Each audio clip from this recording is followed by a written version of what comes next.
안녕하십니까. 스마트경영연구소 장정빈 소장입니다. 오늘은 사람들이 합리적인 판단이라든지 옳은 의사결정을 하게 됐었을 때 옳은 의사결정을 하지 않고 불합리한 의사결정이라든지 후회할 만한 판단을 하게 되는 데는 일정한 패턴이 있습니다. 오늘 그 패턴 중에 하나가 매몰 비용에 관련해서 여러분과 함께 생각을 해보도록 하겠습니다. 가끔 제가 강의를 다니는데요.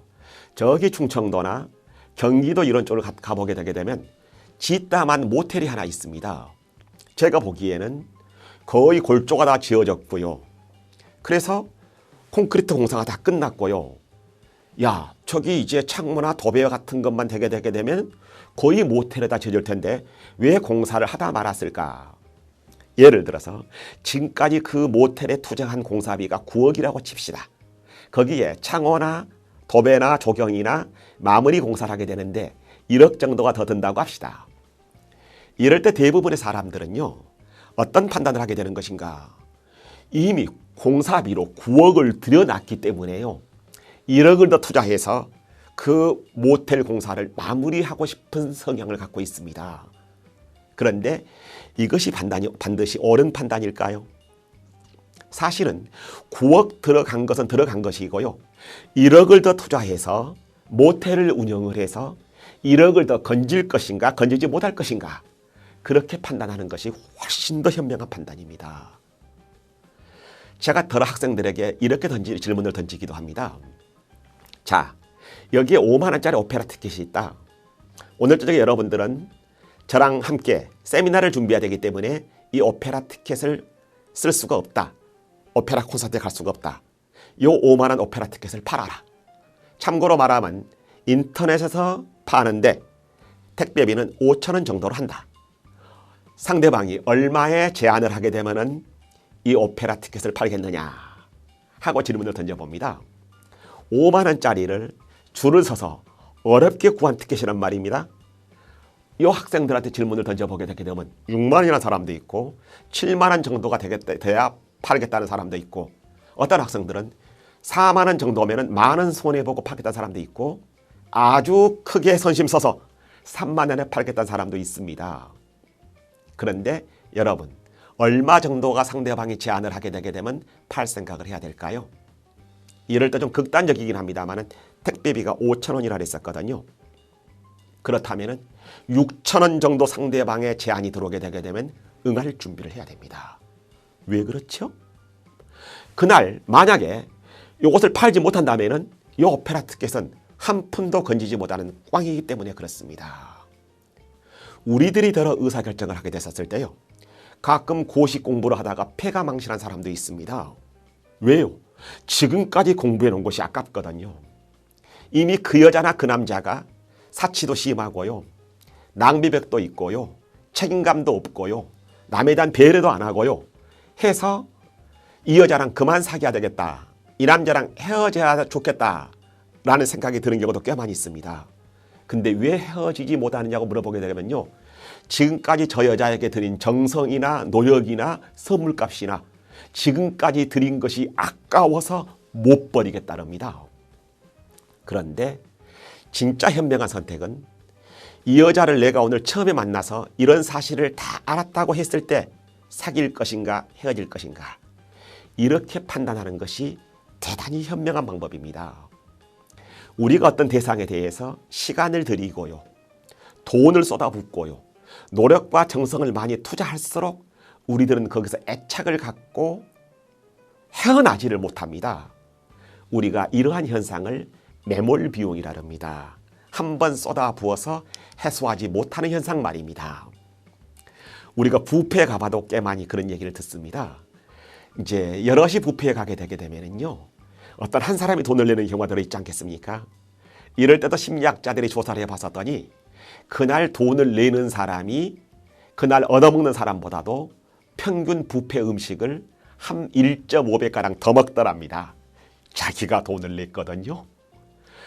가끔 이건 레스토랑 가도 마찬가지입니다. 배는 그득히 불러올랐거든요. 근데 디저트가 나옵니다. 그러면 배불러서 그만 먹겠다. 이럴 때 서빙하는 직원이 요것도 다 식사값에 포함되어 있는데요. 그러게 되게 되면은 이미 식사값에 포함되어 있는 그 돈이 아까워서 그 후식을 꾸역꾸역 자기 배로다 넣는 것입니다. 바로 돈이 아까워서 지 몸을 버리는 현상이 있지요. 이런 인간의 심리적인 현상 같은 것들은 여러 군데서 많이 발생합니다. 주식 투자도 마찬가지지요. 예를 들어서 이번에 여러분들이 한 2천만 원 정도를 더 마련해서 차를 하나 산다고 칩시다. 여러분들이 증권회사에 투자를 해놨었거든요. 이런 두 가지 경우가 있다고 칩시다. 내가 예를 들어서 4천만 원을 투자했었는데 지금 그것이 6천만 원 됐어요. 2천만 원 번 셈이네요. 또 하나 주식은 내가 4천만 원 투자했어요. 그것이 반토막 나가지고 2천만 원이 돼가지고 있어요. 여기서는 2천만 원 손해봤네요. 이 두 가지 주식 중에서 어느 것을 팔아서 2천만 원짜리 차를 사겠느냐 하고 물어보게 되면은 거의 100명 중에 95명가량은 4천만 원인데 2천만 원이 더 올라서 6천만 원 되는 주식을 팔겠다고 그럽니다. 왜요? 기분이 좋거든요. 이걸 심리학에서는 기분 효과라 합니다. 그런데 현명한 판단은요. 하나가 4천만 원 본전 투자해서 6천만 원 됐다면 그것은 지금 6천만 원입니다. 하나가 4천만 원 투자해서 반타작 났다면 지금 그것은 2천만 원입니다. 하나는 2천만 원으로 놓고 하나는 6천만 원으로 놓고 기본 지금까지 내가 본전이 얼마냐는 잊어버려야 됩니다. 따라서 2천만 원짜리하고 6천만 원짜리 중에서 앞으로 어느 것이 더 전망이 좋으냐, 어느 것이 더 나중에 폭락할 위험이 없느냐 하는 것들을 가지고 투자 선택이나 종목에 반영해야 됩니다. 이것이 현명한 선택이지요. 바로 영국과 프랑스가 콩코드 비행기를 설계하면서 제작한 비용이 아까워서 나중에 경제성이라든지 전혀 실효성이 없다는 것을 알고 나서도 지금까지 투자한 돈이 아까워서 그 콩코드 여객기를 개발했다가 어마어마한 손실을 발생시킨 사례가 하나 있습니다. 그래서 이 매몰 비용을 어떤 사람들은 콩코드 효과라고 말하기도 합니다. 우리가 의사결정을 어떻게 될 것인가? 기존에 쏟아부어서 되돌려 받을 수 있는 것들은 무시해버려라. 따라서 지금 내가 의사결정을 한다면 어떻게 할 것인가? 지금 이 여자를 만난다면 이 여자가 이런 여자인지 알았다면 사귈 것인가? 헤어질 것인가?